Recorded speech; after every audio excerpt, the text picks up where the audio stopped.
Hello, namaskaram, good morning, adab, assalamu alaikum. Ladies and gentlemen, welcome to News and Views.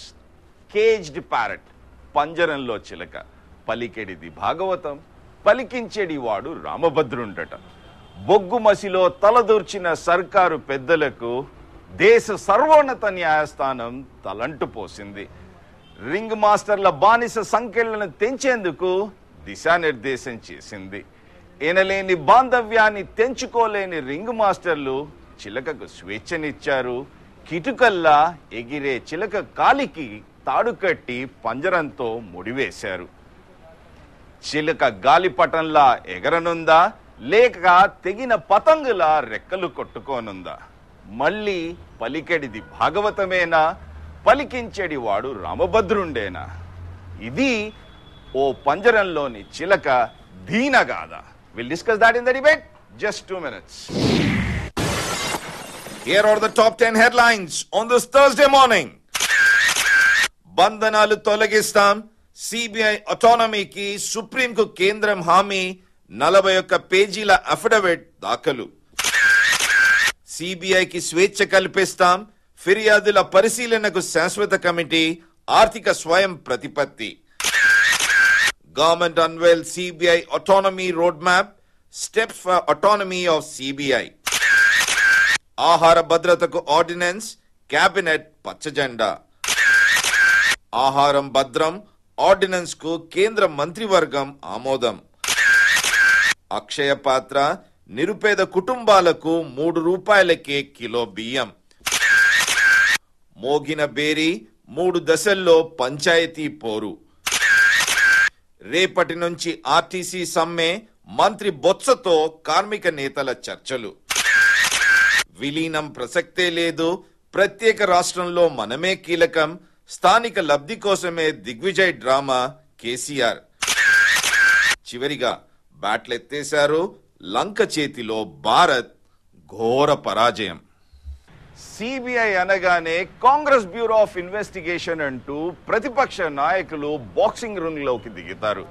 అలా ఉన్నప్పుడు పంజరంలోని చిలకను స్వేచ్ఛా ప్రపంచంలోకి ఎందుకు వదలలేకపోతున్నారు? వదిలిన ఎగిరే చిలుక, నీ పయనం ఎటువైపు?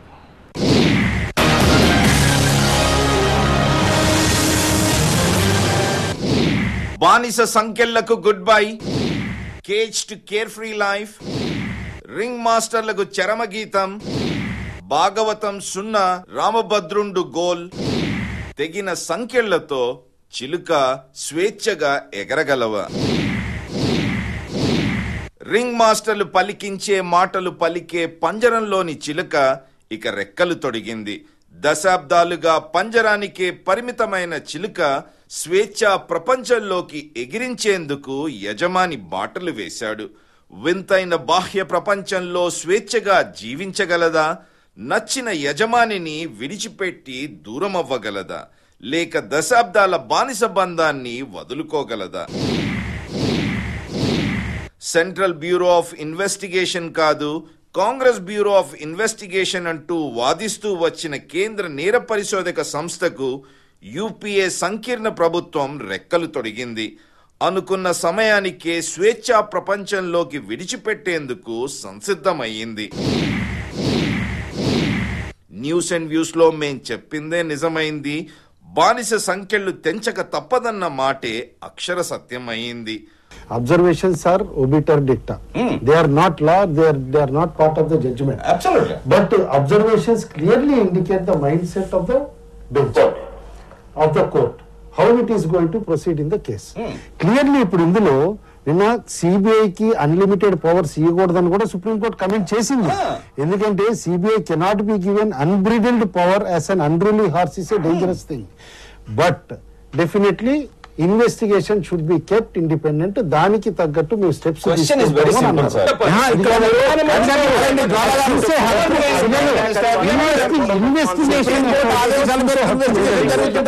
జూలై 10th లోపల అట్లీస్ట్ సిబిఐకి అనమాట స్వయం ప్రాతిపత్యం ఇస్తారా, ఇస్తే ఏ లిమిటేషన్స్ వరకు ఇస్తారు?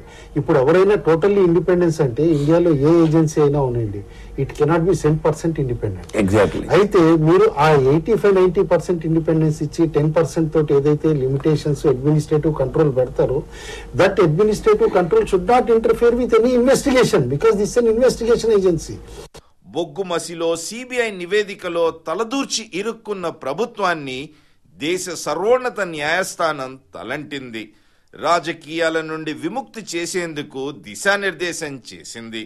దీంతో ఆగమేఘాల మీద గ్రూప్ ఆఫ్ మినిస్టర్స్ కసరత్తు ముగించి గడువుకు ముందే సుప్రీంకోర్టుకు అఫిడవిట్ సమర్పించారు. ప్రశ్నల్లా రిటైర్డ్ న్యాయమూర్తుల పర్యవేక్షణలో పంజరంలోని చిలుక బానిస సంకెళ్లు తెంచుకొని స్వేచ్ఛగా ఎగరగలదా? ఓ కొలీజియంతో ఎంపికైన సిబిఐ డైరెక్టర్ నిష్పక్షపాతంగా వ్యవహరించగలడా?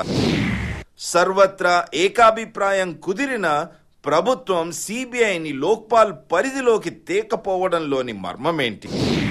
చిక్కుల్లోంచి బయటపడేందుకు అరకొరగా మార్పులు చేశారంటూ వాదించడంలో వాస్తవమెంత?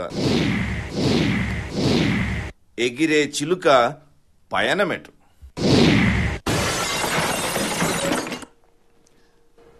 నిజంగా ఎగిరే చిలుక పయనమెట్టు.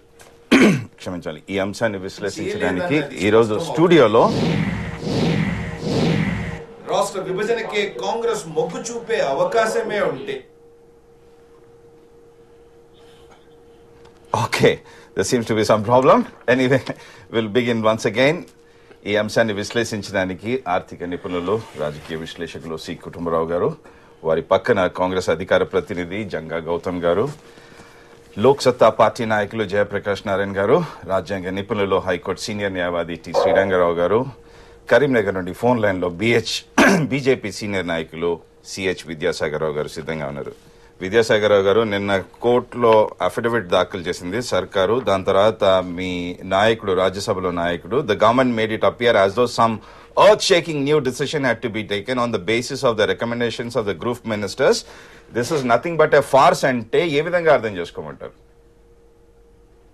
అంటే దీనిపైన ఈ అఫిడవిట్ ఇచ్చిన తర్వాత ఇప్పుడు మీరు అన్న కామెంట్ చాలా చక్కగానే ఉందనుకోండి. పంజరం చిలుక అని, పంజరం చిలుక ఎందుకంటామంటే ప్రభుత్వం ఏది చెప్తే అది సిబిఐ చిలుక పలుకులా మాట్లాడుతుందనే ధ్వనించే విధంగా మీరు అన్నారు. ఆ చిలుక నిజంగానే బయటకు వచ్చి స్వతంత్రంగా ఉండాలంటే ఇంకా చాలా స్టెప్స్ తీసుకోవాల్సినటువంటి అవసరం ఉంది. అయితే అఫిడవిట్ ఇచ్చిన తర్వాత దీనిపైన కోర్టు ఏ విధంగా స్పందిస్తుంది, దీనిపైన ఏ విధంగా చర్చ జరుగుతుంది పార్లమెంట్ లోపల బయట, ఇవన్నిటిపైన ఆధారపడి ఉంటుంది. తర్వాత లోక్పాల్ ఇది జవాబుదారీగా ఉండదు అంటే అది మరి ఒక సామాన్య ప్రజలకు, సామాన్య ప్రజల మనోభావాలు కానివ్వండి, సామాన్య ప్రజ ప్రశ్నించదలుచుకుంటే మరి తరవగే పరిస్థితి సిబిఐకి ఉండే విధంగా ఉండాలంటే లోక్పాల్లోకి రావాలి. ఇవన్నీ కూడా విస్తృతమైనటువంటి చర్చ తర్వాతనే ఇది సాధ్యమవుతుంది. కానీ కేవలం సుప్రీంకోర్టు డైరెక్షన్ ఇచ్చింది కాబట్టి వీళ్ళు ఒక అఫిడవిట్ ఇచ్చినారు, అవన్నీ కూడా మళ్ళీ తర్వాత ఆలోచించుకోవాల్సిన అవసరం ఉంది. ఇప్పుడే ఒక నిర్ణయానికి మనం రాలేము.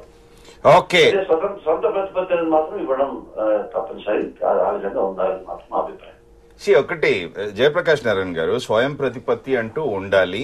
ఇంత తొందరగా మనము ఎలాంటి నిర్ణయం తీసుకోలేదంటే వాళ్ళు నిజంగా స్వేచ్ఛ ప్రపంచంలో చిలక ఎగిరేందుకు అలాంటి కసరత్తు ప్రారంభించారా, లేకపోతే మళ్ళీ చిలకను కాలికి ముడిపెట్టి పంజరంతో బంధించే విధంగా ఉందంటారా?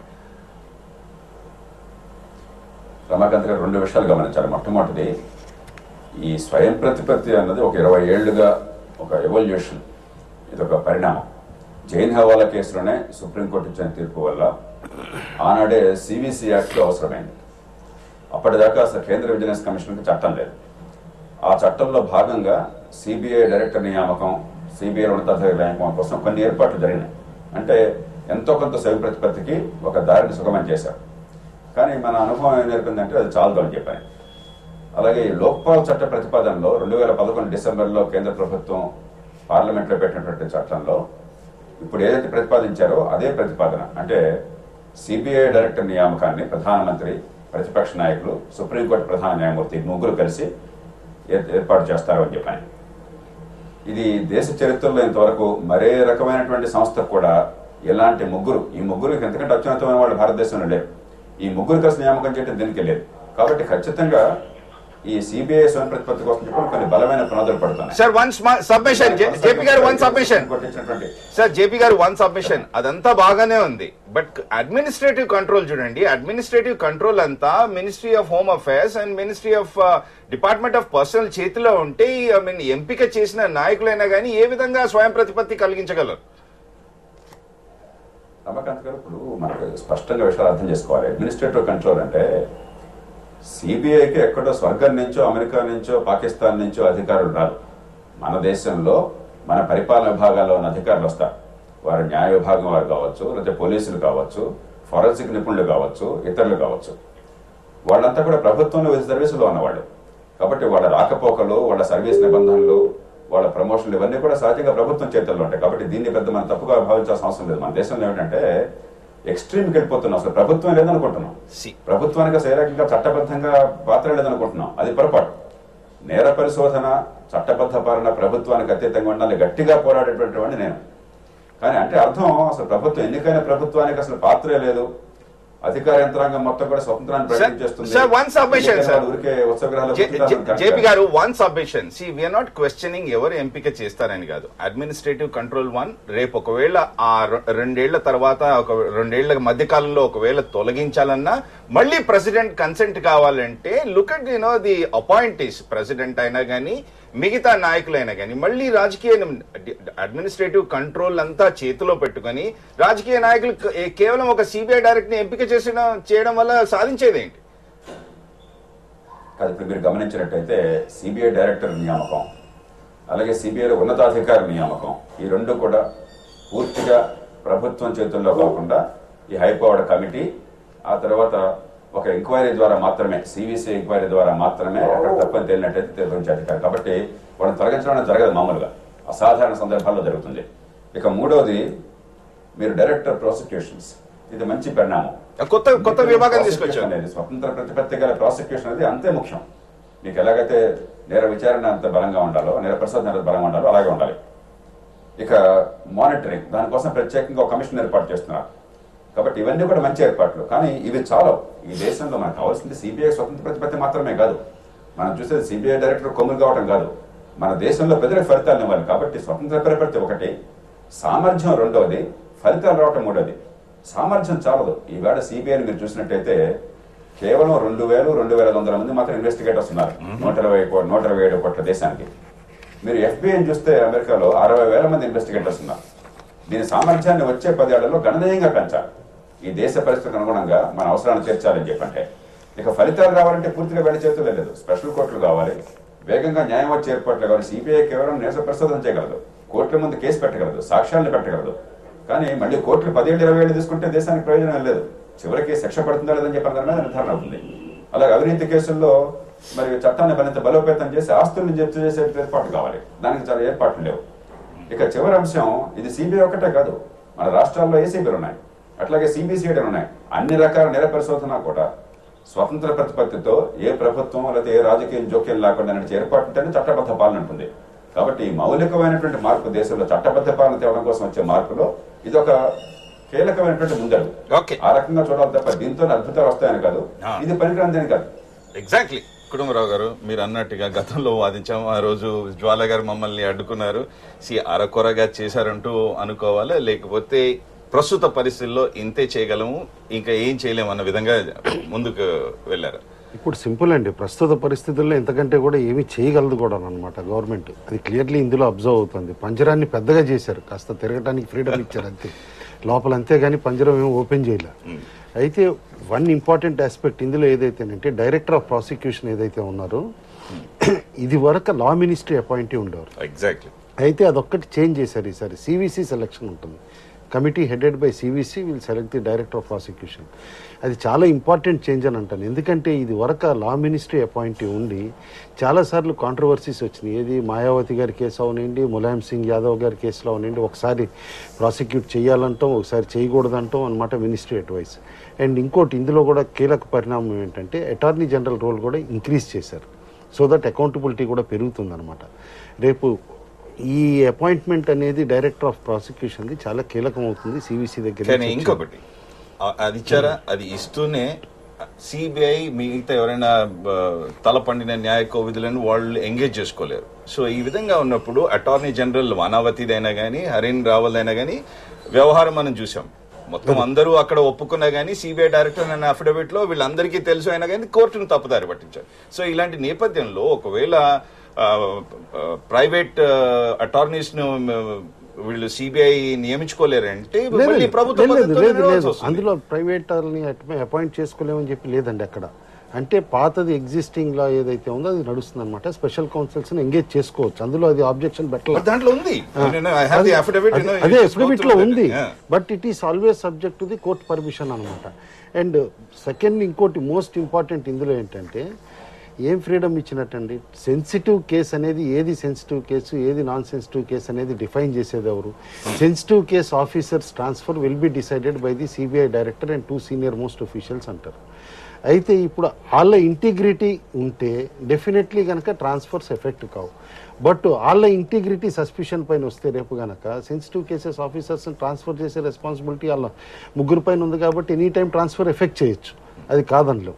And third is not about the director. Coalgate లో కూడా చూడండి, question is about the DIG Ravikant Rao. So ఆ విధంగా ఉన్నప్పుడు కింది స్థాయి ఉద్యోగులను ఎవరైతే శ్రీనివాస్ రెడ్డి లాంటి వాళ్ళే అని కానీ రవి లాంటి వాళ్ళే అని ఏ విధంగా నిష్పక్షపాతంగా విచారణ జరిపారో అది మింగుడు పడటకు వాళ్ళని ట్రాన్స్ఫర్ చేస్తే అప్పుడు పరిస్థితి. నేను అదే అంటున్నా, ఆ పాయింట్ అడ్రస్ చేయలేదు. ఎందుకంటే still transferability is left with CBI and 2 senior most officials. ఆ పాయింట్ అడ్రస్ చేయలేదనే చేసి చెప్తున్నాను అనమాట. బొగ్గు కుంభకోణంలో బొగ్గు మసిలో కూడా అయిందల్లా ఏంటి, రవికాంత్ బాబును ట్రాన్స్ఫర్ చేసిన తర్వాతనే కదా సమస్యలు తలెత్తాయి. అండ్ ఒక థర్డ్ పాయింట్ ఒకటి కీలకమైంది బాగా అడ్రస్ చేశారు ఏంటంటే మాత్రం ప్రాసిక్యూషన్ ఆఫ్ ది ఆఫీసర్స్. ఎందుకంటే లేటెస్ట్ సివిసి రిపోర్ట్ కూడా మీరు తీస్తే నెంబర్ ఆఫ్ పెండింగ్ ప్రాసిక్యూషన్స్ దాదాపు 70 to 80% ఉన్నాయి. That to from railways topping the list అనమాట, తర్వాత బ్యాంక్స్ అనమాట ఇవన్నీ. అయితే ఇప్పుడు 3 months అయితే కనుక ఆటోమేటిక్ ప్రాసిక్యూషన్కి వెళ్ళండి అని చెప్పేసి అని అంటున్నారు. ఈ సేమ్ ఇష్యూ ఈవెన్ నేను ఫైల్ చేసిన పిఐఎల్లో what I have asked also in high court was deemed sanction ఎట్లయినా సుబ్రహ్మణ్య స్వామి కేసులో ఉంది కాబట్టి 4 months అయితే కనుక శాంక్షన్ ఇచ్చేసినట్టే తీసుకుని ప్రాసిక్యూట్ చేయాలని. ఇప్పుడు మన దగ్గర కేసులే ఉన్నాయి. ఎంతమంది ఆఫీసర్స్ని ఛార్జ్ షీట్లో పెట్టారు? ఒక్కరికన్నా ప్రాసిక్యూషన్ పర్మిషన్ ఇచ్చారా సెంట్రల్ గవర్నమెంట్? ఇంతవరకు ఇవ్వలేదు. కాబట్టి మోర్ దెన్ 1 year పైన పెండింగ్ ఉన్నాయి కాబట్టి ఈ పాయింట్ ఒకటి క్లియర్గా అడ్రస్ చేశారు. బట్ అపాయింట్మెంట్ దగ్గర ఏదో అత్యున్నతంగా చేశారు, supreme court justice, leader of opposition, prime minister ఉన్నారంటే అది గొప్ప నేను అన్ను. ఎందుకంటే వాళ్ళకి రికమెండ్ చేస్తున్న పేర్లు ఈ same old system. Competent authority ఎవరు? సివిసి అండ్ ద మెంబర్స్ అనమాట who constitute that home secretary incharge of ministry of home, secretary coordination. వీళ్ళు సెలెక్ట్ చేసిన పేర్లు ఫార్వర్డ్ చేస్తే ప్రైమ్ మినిస్టర్ గారు, leader of opposition, supreme court judge గారు వాళ్ళు డిసైడ్ చేస్తారు. That is all fine sir. కాబట్టి తేడా ఎక్కడ వచ్చింది? జేపీ గారు పద్ధతి ప్రకారం ఉన్నప్పుడు president is an appointing authority, IPS ఆఫీసర్లు అయినా కానీ all government of India officials ని సెలెక్షన్ కమిటీ ఒక సిబిఐ డైరెక్టర్ ని నియామకం చేస్తుంది. దాని తర్వాత ఒకవేళ ఏదైనా సమస్య తలెత్తితే ఆయన తీయాలంటే మళ్ళీ ప్రెసిడెంట్ దగ్గరికి వెళ్ళాలి. ఇది పెద్ద పెద్ద సమస్యగా మారదా? సెలక్షన్ కమిటీకి ఎందుకు ఆ బాధ్యత అప్పగించరు? సెలక్షన్ కమిటీ కన్నా పెట్టాల్సింది, లేకపోతే సివిసికి బాధ్యతలు పెంచాల్సింది. ఎందుకంటే సిబిఐ కేసెస్ ఏవైతే ప్రివెన్షన్ ఆఫ్ కరప్షన్ కేసెస్ అన్నీ ఉన్నాయో వాటన్నిటిపైన సూపరింటెండెంట్ ఇచ్చి సివిసి. కాబట్టి సివిసికి ఆ రోల్ ఎక్కువ పెంచాల్సింది. ఇక్కడ ఏంటి, ఇప్పుడు సివిసి రికమెండ్ చేస్తే ప్రెసిడెంట్ గారికి, అంటే on request of the president, and president CBI director performance కానీ, క్యారెక్టర్ కానీ, బిహేవియర్ కానీ అది బాగుందా లేదా అని కమెంట్ సివిసి చేసి ఇస్తేనే president will terminate him. Otherwise president even cannot remove him without CVC report. అది కూడా క్లియర్గా ఉంది. కాబట్టి ఇక్కడ రోల్ సివిసిది పెంచుతున్నప్పుడు మరి ఇది వరకు ఉన్న సివిసి పరిధి ఏంటి, ఇప్పుడున్న సివిసి పరిధి ఏంటి క్లియర్గా డిఫైన్ చేయాల్సింది. ఎందుకు నేను అనుకోవటం మాత్రం ఓవరాల్గా ఇది మనం చెప్పాలంటే ఒక స్మాల్ మేకోవర్ చేశారు అంతేగాని అంతకంటే కూడా పెద్ద చేంజెస్ చేయలేదు. అందుకని ఓకే, శ్రీరంగరావు గారు, వినీత్ నారాయణ్ కేసు 1993లో ఆల్మోస్ట్ సుప్రీం కోర్టు 16 points తో దిశానిర్దేశం చేసింది. ఆ తర్వాత 15 ఏళ్ళు గడిచాయి. అయినా కానీ D R Karthikeyan, former director of CBI, Joginder Singh, former CBI director, వాళ్ళంతా రాజకీయ జోక్యం వల్లనే మేము ముందుకు సాగలేకపోతున్నాం. ప్రతి అంశంలో తలదూర్చే విధంగా ప్రభుత్వం మమ్మల్ని అడ్డుకుంటుంది అంటే ఈరోజు ఈ ప్రతిపాదనలు ఏదైతే చేశారో అది నిజంగా ఉపయోగపడనున్నాయి.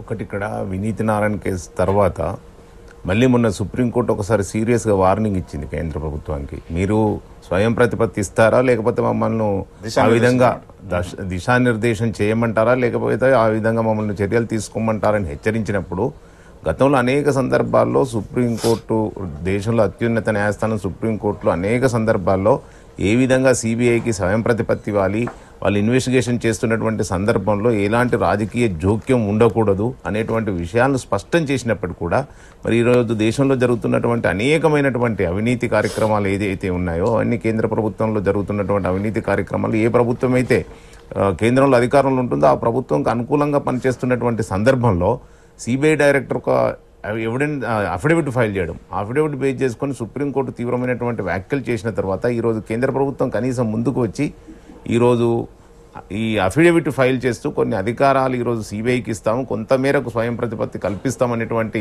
ఏదైతే ఆలోచన ఉందో, ముఖ్యంగా అందులో మనం దీంట్లో ఇంపార్టెంట్ పాయింట్ ఏంటంటే ఇంతకుముందే కుటుంబరావు గారు చెప్పినట్టు ప్రాసిక్యూషన్కు డైరెక్టర్ ఆఫ్ ప్రాసిక్యూషన్ ఏదైతే ఉందో దానికి కొంతమేరకు స్వయం ప్రతిపత్తి ఇచ్చినట్టు ఈ సెలక్షన్ ఆఫ్ ప్రాసెస్లో దీన్ని పూర్తిగా మనం స్వాగతించాల్సినటువంటి అవసరం ఉంది. కొంతమేరకు ఇది మంచి పరిణామంగానే చూడాలి. ఎందుకంటే డైరెక్టర్ ఆఫ్ ప్రాసిక్యూషన్ అనేది చాలా ఇంపార్టెంట్ బాడీ. వీళ్ళు అంటే ప్రాసిక్యూషన్కి అనుమతి ఇవ్వడంలోనైతేనేమి, రేపు కేసెస్ కోర్టులో నిలబడే విధంగా వాదనలు చేయడంలోనైతేనేమి, ఎప్పటికప్పుడు ఇన్వెస్టిగేషన్ని వీళ్ళు పరిశీలించడంలోనైతేనేమి డైరెక్టర్ ఆఫ్ ప్రాసిక్యూషన్ పాత్ర చాలా గొప్పగా ఉంటుంది. కాబట్టి దీన్ని ఒక మంచి పరిణామంగా చూడాలి. కాకపోతే దీన్ని ఇంప్లిమెంటేషన్స్ కూడా కేవలం ఈ విధంగా అఫిడవిట్ వేయడమే కాదు, దీన్ని చట్టబద్ధత కల్పించాలి. దీన్ని ఇంప్లిమెంటేషన్ పూర్తిగా జరిగినట్టయితే ఇది ఒక మంచి పరిణామంగా, కొంత మేరకు మంచి పరిణామంగా. గౌతమ్ గారు వాదనలు విన్నారు, ఏ విధంగా సమర్థించుకున్నారు? సమర్థించుకోవడానికి ఇది ఒక వ్యక్తికో లేకపోతే ఒక పార్టీకి సంబంధించిన అంశం కాదు.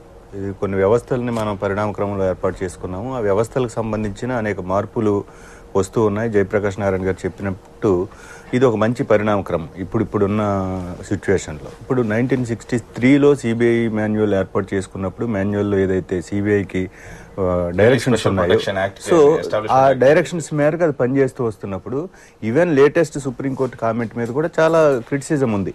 అంటే ఒక న్యాయస్థానం అయినంత మాత్రాన ఒక ఏజెన్సీని, ఒక ఏజెన్సీని కామెంట్ చేయటం అనేది కరెక్టా కాదనే ఒక అబ్జర్వేషన్ ఉంది.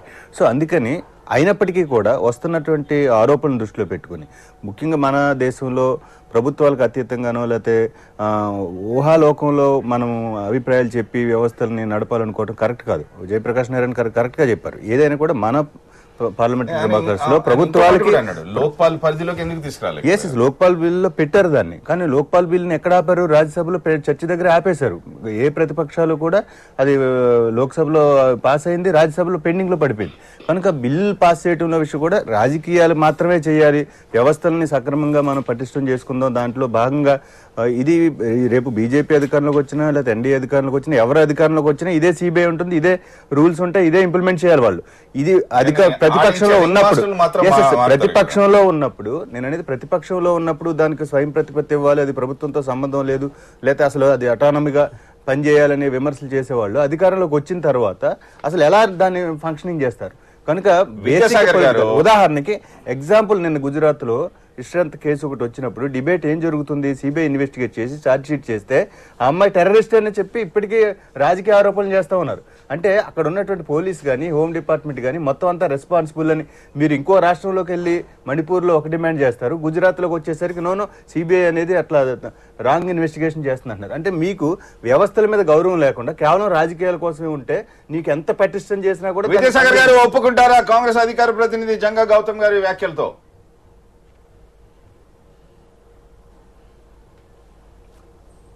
విద్యాసాగర్ గారు ఏ విధంగా చూడమంటారు? You agree with Gautam? ఇప్పుడు ఒకటండి, ఆల్వేస్ మీ ఇందాక మీరు కమెంట్ చేసినట్టే రింగ్ మాస్టర్స్ మారినప్పుడల్లా కూడా డెఫినెట్లీ ఆటోమేటికల్లీ అదొకటి. అంతేకాకుండా కూడా రావటం August 2012 Joginder Singh former director అన్న మాటలలో కానీ they tell you do this or that. I will give you one example. When the Law Ministry sent the Additional Solicitor General of India to London to inform that there is no case made against Italian businessman Ottavo Cottaracci, it's the Law Ministry which gives advice to the CBI and represents the agency in courts. In fact, the CBI has bosses in the form of DOP, Department of Personnel, and Munde raise chesana question. CVC, Central Vigilance Committee, the Law Ministry, and anta mottam administrative control unna vallane men cheyalekapothunnam antu former director CBI వాదించడం జరుగుతుంది. Correct అండి, జోగిందర్ సింగ్ గారు చేసిన comments లో తప్పులేదు. కానీ ఇందాక జయప్రకాష్ నారాయణ గారు చెప్పినట్టు వన్ థింగ్ ఈజ్ క్లియర్. మీకేంటంటే ఫైనాన్షియల్ అటానమీ అనేది టోటల్ గా ఇచ్చిన ఇందులో అడ్మినిస్ట్రేటివ్ అటానమీ అనేది 10% ఇవ్వడం కానీ ఇప్పుడు ఫైనాన్షియల్ అటానమీ కూడా ఇష్యూ. ఎందుకో నేను చెప్తాను మీకు. ఇందాక మనం డైరెక్టర్ ఆఫ్ ప్రాసిక్యూషన్ ఇంత చెప్తున్నాం కాదు అపాయింట్మెంట్ గురించి ఇంత మాట్లాడాము. మీరు సిబిఐ వెబ్సైట్కి వెళ్ళి చూడండి, 6 months నుంచి డిఎల్ఏస్ని అపాయింట్ చేయాల. ఏది లీగల్ అడ్వైజర్స్ ని వాళ్ళ official post they have not appointed for the last 6 months. Out of the 4 posts 2 have been vacant for last 6 months. And 764 vacancies ఉన్నాయి, ఏది ఫిల్ చేయకుండా అన్ఫిల్డ్ వేకెన్సీస్. కాబట్టి అది ఆ వేకెన్సీస్ ఫండ్స్ కన్స్ట్రెయింట్ వల్ల ఉన్నాయా లేకపోతే అపాయింట్మెంట్ ప్రొసీజర్ డిలేడ్గా ఉంటుందా ఈ అనేది కూడా చూడాలి. ఎందుకంటే ఇప్పుడు ఎఫ్బిఐకి అంతమంది స్టాఫ్ ఉన్నారు, మన దగ్గర ఎంతమంది స్టాఫ్ ఉన్నారు, తక్కువ మంది అనే బదులు ముందు ఉన్న అపాయింట్మెంట్స్ అన్న ఫిల్ చేస్తే పోయేది కదా. ఉన్న అపాయింట్మెంట్స్ కంప్లీట్ చేయరు. అండ్ జోగిందర్ సింగ్ గారు అన్న కమెంట్లో మీరు చెప్పిన దాంట్లో అడ్మినిస్ట్రేటివ్ కంట్రోల్ డిఓపిటి వదులుకోదండి, మీరు అది ఎక్స్పెక్ట్ చెయ్యొద్దు. ఎందుకంటే ఆ డిపార్ట్మెంట్స్ కంట్రోల్ మీకు డెఫినెట్లీ పబ్లిక్ అండ్ గ్రీవెన్సెస్ దీని హోమ్ మినిస్ట్రీది డెఫినెట్లీ లిమిటెడ్ కంట్రోల్ ఉంటుంది.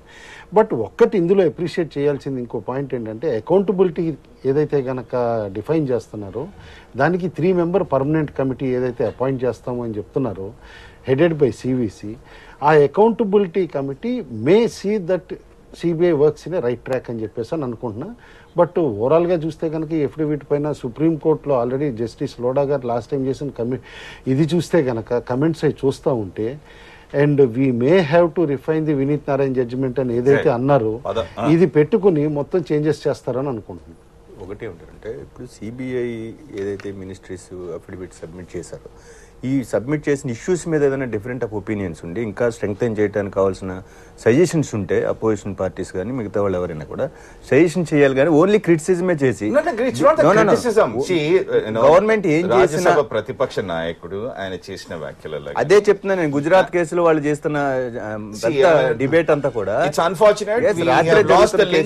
విద్యాసాగర్ రావు గారు, ఐ మీన్ జయప్రకాష్ నారాయణ గారు, మళ్ళీ అడుగుతున్నాను, అడ్మినిస్ట్రేటివ్ కంట్రోల్ అంతా మీరు ప్రభుత్వంలో ఉన్నారు, ప్రభుత్వంలో పద్ధతి చూశారు, అడ్మినిస్ట్రేటివ్ కంట్రోల్ అంతా law ministry, department of personnel and home మినిస్ట్రీలో ఉండి వాళ్ళ ఆ మంత్రులు ముగ్గురు బొగ్గు మసిలో మనం చూసిందల్లా ఏంటి, లా మినిస్ట్రీ అండ్ పిఎంఓ ఆఫీషియల్సే కదా తలదూర్చి చేసిన తర్వాతనే కదా సుప్రీంకోర్టు ప్రభుత్వాన్ని తలంటింది. ఆ విధంగా ఉన్నప్పుడు మళ్ళీ ఎలా అంటే నేను ముందుగా చేసిన వ్యాఖ్యనే నిజమవుతుంది.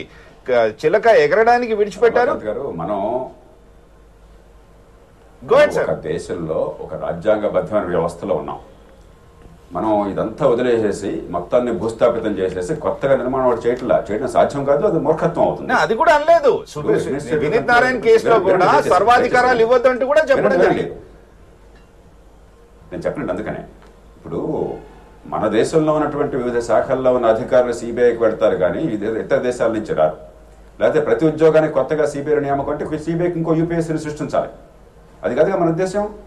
మన పరిపాలనలో ఉన్నటువంటి బలాన్ని మొత్తం ఉపయోగించుకోవాలని చెప్పి అడ్మినిస్ట్రేటివ్ కంట్రోల్ అంటే అర్థం ఇక్కడ సిబిఐని శాసించే అధికారం కదా. పదజాలంలో మనకు ఉన్నటువంటి కన్ఫ్యూషన్ ఇది. అక్కడ ఉన్నటువంటి స్టాఫ్లు వివిధ శాఖల నుంచి తీసుకురావడం కానీ పంపించడం కానీ డెప్యుటేషన్ కానీ ఆ టైంలో అలవెన్స్లు కానీ వాళ్ళ ప్రమోషన్లు కానీ ఇంక్రిమెంట్ కానీ ఇవన్నీ కూడా దానికి ఒక పద్ధతి ఉంది. దానికి సిబిఐకి ప్రత్యేకంగా వేరే ఏర్పాట్లు చేయలేరు. వేరే శాఖలో ఉన్నట్టయితే వాడు ఎంత కూడా వాడు పనికిరానివాడా, వాడికి ఉద్యోగాల్లో మరి ప్రమోషన్లు వద్దా, వాడికి ఇంక్రిమెంట్లు వద్దా, సిబిఐ వాడు వేరే ఇచ్చేస్తారా? అట్లా మరి రేపొద్దున వేరే సుప్రీంకోర్టుకి వెళ్తారు. అదేంటంటే వాడికి ఒకటే జరిగింది నాకు జరగలేదని చెప్పాను. కాబట్టి చట్టబద్ధ పాలన జరిగేటువంటి వ్యవస్థలు అందరినీ సమానంగా చూడాలి. కాబట్టి ఎన్నో పరిపాలనా సంబంధ అంశాలు ఉంటాయి. అవి సిబిఐ చూసేందుకు వాళ్ళకి ఆ శక్తి లేదు, వాళ్ళకి అనుభవం లేదు. కుటుంబరావు గారు has a submission. Once again. బాధ్యత జేపీ గారు కుటుంబరావు గారు has a submission. వస్తాను జస్ట్ లెట్ మీ కంటిన్యూ. రెండోది, అసలు సిబిఐకి స్వతంత్రంగా చట్టబద్ధంగా అధికారాలు మీకు గుర్తించాలి. లా అండ్ ఆర్డర్ అనేది స్టేట్ సబ్జెక్ట్. ప్రత్యేకంగా రాష్ట్రాలు సిబిఐకి డెలిగేట్ చేస్తున్నాయి కాబట్టి కేంద్ర ప్రభుత్వ ఉద్యోగాల విషయంలో అవినీతి కేసులు ఆటోమేటిక్ జ్యూరిస్డిక్షన్ వస్తుంది. మిగతా అన్ని నేరాల విషయంలో కూడా ప్రతి కేసుని ఆ రాష్ట్ర ప్రభుత్వం సిబిఐకి పంపించినప్పుడు మాత్రమే అది సిబిఐకి వస్తుంది. కాబట్టి ఇది ఒక సిబిఐతోనే దేశం మారిపోలా. సిబిఐతో పాటు మనం మౌలిక మార్పులు, ఉదాహరణకి ఇందాక చర్చకు రాలా, మనం సింగిల్ డైరెక్టివ్ అని చెప్పిన సిబిఐ యాక్ట్లో సిబిసి యాక్ట్లో పెట్టారు.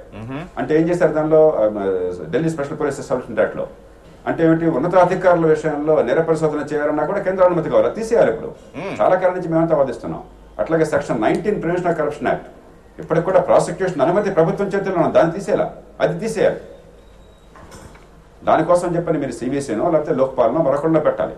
అలాగే రాష్ట్రాల్లో ఏసీబీకి, రాష్ట్రాల్లో సిబిసిఐడికి అదే రకమైన స్వయం ప్రతిపత్తిని ఇవ్వాలి. కాబట్టి ఒక పెద్ద ప్రక్రియ దేశంలో ఉన్నది. ఇది సిబిఐతోనే దేశం అంతా అయిపోవాలి. కాబట్టి స్వయం ప్రతిపత్తి విషయంలో ఖచ్చితంగా సమగ్రమైన ఏర్పాట్లు ప్రస్తుతం జరిగినాయి. కేంద్ర ప్రభుత్వం చెప్పిన మాట వాస్తవమైనట్టయితే, దానికి అనుకూలంగా చట్టం చేసినట్టయితే. కానీ ఇవి చాలా సామర్థ్యాన్ని పెంచాలి. దాంతోపాటు ఈ చట్టంలో పీసీ యాక్ట్లో కానీ లేకపోతే ఢిల్లీ స్పెషల్ పోలీస్ ఎస్టాబ్లిష్మెంట్ యాక్ట్లో కానీ మీరు కొన్ని మార్పులు తీసుకోవాలి, ఇందాక నేను చెప్పినట్లుగాను. అంతకు మించి రాష్ట్రాల్లో ఏసీబీలు, రాష్ట్రాల్లో మీకు సిబిసిఐడీలు, అంటే నేర పరిశోధన ఎక్కడ జరిగినా కూడా దేశంలో పూర్తిగా సంతృప్తి రేపటి చేయాలి. 199.9 కేసులు ఉండేది రాష్ట్రాల్లో ఏసీబీల్లోనూ, రాష్ట్రాల్లో సిబిసిఐడీలు, రాష్ట్రాల్లో పోలీసుల్లో. సిబిఐ దగ్గర ఉండేది కేవలం చాలా తక్కువ కేసులు. ఒకటి ఈ దేశంలో కోటాను కోట్ల కేసుల్లో ఒక 1000-2000 కేసులు కూడా అక్కడ ఉండవు. కుటుంబరావు గారు, ఒకటి అది ఒప్పుకుంటారా? రెండవది, వాళ్ళ అన్నదానిలో అఫిడవిట్ లో ఎక్కడా మినహాయింపు ఇచ్చారు రాష్ట్రాల ఏసీబీలకైనా మిగతా ఇంటెలిజెన్స్ బ్యూరోస్కైనా. అంతేకాకుండా వాళ్ళు అంటూ we will not interfere with investigation or disposal of cases అంటూ కూడా అఫిడవిట్ లో చెప్పారు. సో నిజంగా ఆ విధంగా జరగనుందా? అది కాదండి, ఇచ్చిన అఫిడవిట్లో స్టేట్మెంట్స్ అన్ని కూడా కంప్లై అవుతారని ఎప్పుడన్నా ఉందండి? ఇదివరకు ఏమన్నా కంప్లై అయ్యారా? ఎందుకంటే సుప్రీం కోర్టుకే తప్పుడు ఎఫిడవిట్ ఇవ్వగలిగిన అది కూడా వినీత్ నారాయణ్ కేసు తర్వాత, అదే తర్వాత. కాబట్టి ఆ statements we have to just take it on record అంతే. అయితే ఒక్కటి జయప్రకాష్ గారు చెప్పిన దాంట్లో ఒక్కటి నేను ఏకీభవించింది ఏంటంటే, సిబిఐ రిక్రూట్మెంట్స్లో ఆల్రెడీ పెద్ద సంక్షోభం అవుతుంది. వాళ్ళు ఓన్ అపాయింట్మెంట్స్ ఏవైతే ఉన్నాయో అందులో ప్రమోషన్స్ అనమాట, డెప్యుటేషన్ పైన వచ్చిన ఆఫీసర్స్ ప్రమోషన్స్ తోటి కొలిజన్ వచ్చానమాట. ఆల్రెడీ కేసులు కూడా వెళ్ళిపోయారు. వాళ్ళు number of officers recruited on their own సిబిఐలో ఎందుకు పెంచట్లేదు? కరెక్ట్, డెప్యుటేషన్ పైన చాలా మందిని తీసుకొస్తాం, సీనియర్ ఆఫీసర్స్ని, ఐపీఎస్ క్యాడర్ నుంచి కానీ, ఫోరెన్సిక్ నిపుణులు కానీ, ఇట్లా మిగతాలను అనమాట.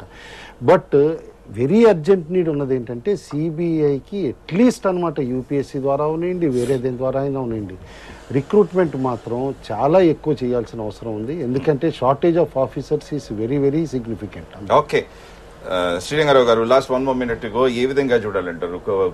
సుప్రీంకోర్టు ఒప్పుకొనుందా, లేకపోతే వినీత్ నారాయణ్ కేసులో ఏదైతే 16 సూచనలు ఇచ్చారో వాటిని మరింత బలోపేతం చేసే విధంగా ముందుకు సాగనున్నారు?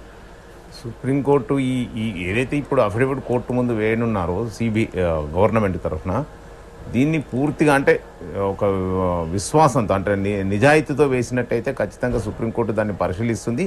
ఇంకేమైనా మార్పులు అంటే వినీత్ నారాయణ్ కేసు మనకు ఆల్రెడీ ఉంది కాబట్టి వినీత్ నారాయణ్ కేసులో ఇచ్చినటువంటి గైడ్ లైన్స్ ఏవైతే ఉన్నాయో ఆ గైడ్ లైన్స్ ఈ అఫిడవిట్లో పూర్తిగా వచ్చాయా లేదనేటువంటి విషయాన్ని కూడా సుప్రీంకోర్టు మరొకసారి పరిశీలించేటువంటి అవకాశం ఉంటుంది. ఏదైనా ఏది ఈ పరిణామం వచ్చింది, ఈ పరిణామాన్ని ఖచ్చితంగా స్వాగతించాలి. ఎన్ని చట్టాలు వచ్చినా కానీ ఆ చట్టాలను ఇంప్లిమెంట్ చేసేటువంటి దాంట్లో మాత్రము నిబద్ధత చూపెట్టినప్పుడే మరి సక్రమంగా పనిచేయగలుగుతాయి, ప్రజలకు కూడా విశ్వాసం ఉంటుంది.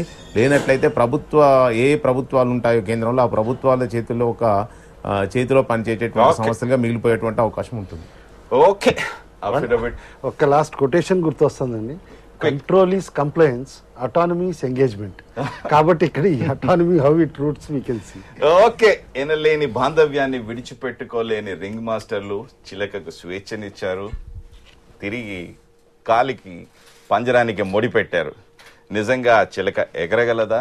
We have to wait and watch. Thank you JP గారు, థ్యాంక్ యూ కుటుంబరావు గారు, థ్యాంక్ యూ గౌతమ్ గారు, థ్యాంక్ యూ శ్రీరంగారావు గారు. And I will see you tomorrow. Good day and good bye.